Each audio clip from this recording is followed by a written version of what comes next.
ꯑꯗꯨꯒ ꯕꯦꯕꯥꯔꯗꯣ ꯑꯩꯅ ꯉꯥꯡꯅꯨ ꯍꯥꯏꯗ꯭ꯔꯥ ꯅꯉꯣꯟꯗ ꯅꯪ ꯀꯩꯅꯣ ꯑꯩ ꯋꯥꯗꯣ ꯚꯤꯗꯤꯑꯣꯗ ꯍꯥꯞꯇꯕ꯭ꯔꯥ ꯅꯪ ꯑꯩꯒ ꯃꯁꯛ ꯀꯅꯥ ꯐꯖꯩꯕ 이카이부터 강대에 도시야. 아까 이부정이야. 뭐 빠삐니 시디 뿌라.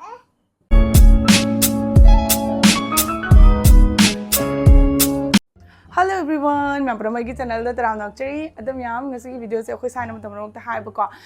nangi mamai se am na le kholi kamai to ino kholi no kana ma ki dem ta leibi de khotpi da na yam na waro bodo adu dugi ngasi di ma gi damak ta aina mamai gi ji kan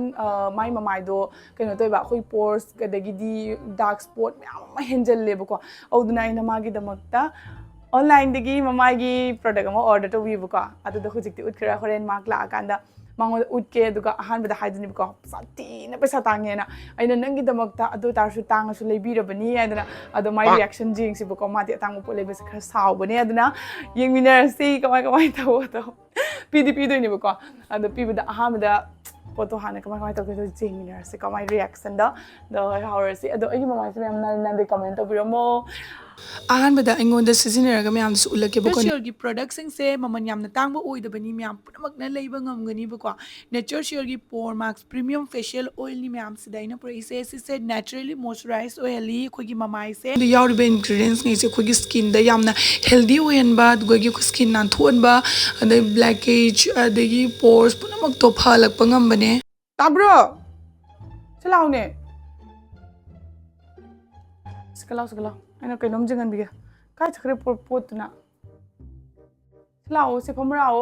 gift पीद्रो अदुदुगी अइना नंगी दमक्ता surprise gift पीरि नंग उब्रा video सिदा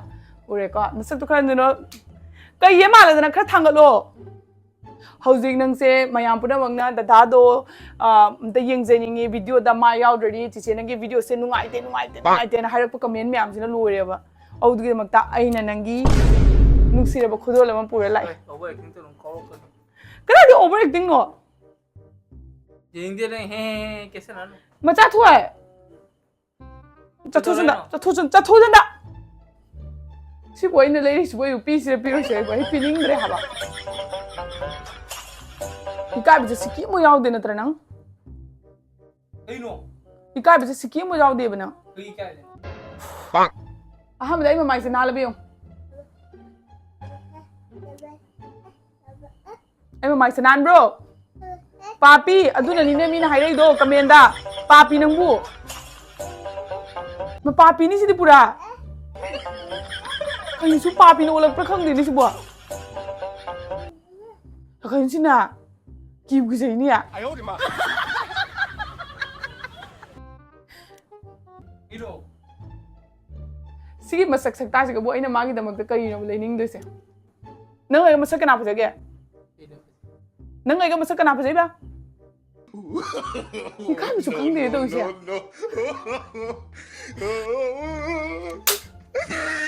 누가 베바르도 이는 낭 하이드라 너온다. 너가 이런 죽다 아이 누가 너 비디오도 합잡라. 풀어가누? 아요 리 마. 엄마가 누니. 일단 너가 파피 기름 자 짝키부터 누기 리턴. 내가 많이 나래라 하여. 타올롬다. 성도 빠이 찍은 거지. 하루 얼마 마셔 난브라. रूना मां मसक साम ठीक रे नुपा जे कना म एंगल दनो मा आई ना मा पाम मसक से कई नुंगाई बिते बजाओगे बा सुक फजगर बस सुक त चांग ताद्र ब पोछि बुनंग कदाय दनो बिछि थन ले उदो जइबो अन नुंगाई बिते नुंगाई बिते कोइ नै हायो खंग दे नुंगाई बिते आई सक फजब से कैमरा दो माय ओन जला गांगे माय माय से जुंग नेम ता लोइना दाग स्पॉट ना सिगे सिगे जुंग आई ममाय के जुंग आई मम चिंजलो आई ममाय से के जुंग ता No.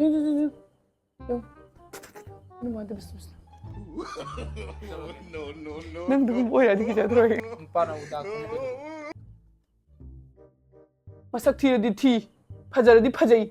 fajabina ai. Sak se sigi se kanga ba kayo teba. Kogi mamai gi dane siga magi dakpham leiba pores leiba sing je si na ba gi damak tani baina leibiri se. Asi je jung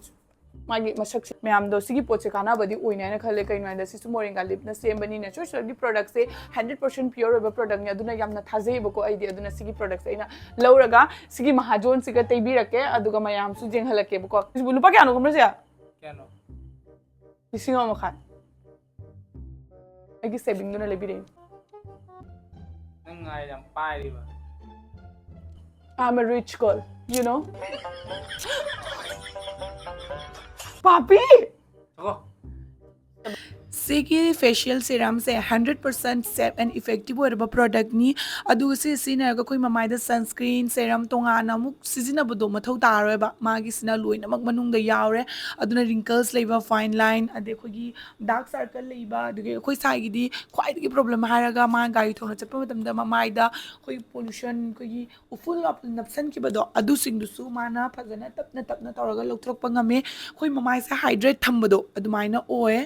sida antioxidant anti-inflammatory compound yamni yawe aduna khogi skin da young oihale amadi smooth oihale bako magi mamai se acne gi problem leibana aina specially taibi bani bako sida koi blackage under eyes dark circle lakpa blemishes adu sing du suloi puna makta kana ba pi doini sigi facial oil sina mayam na kari guma pamba taragadi ai description da link hapcharamage khoi shagi masak se ngo aina taibi raga yamna smooth choraga yamna langkhatpadu adumaina oye mayam su dum yenga khangbiram mai mai se hujik taibi loirabani duga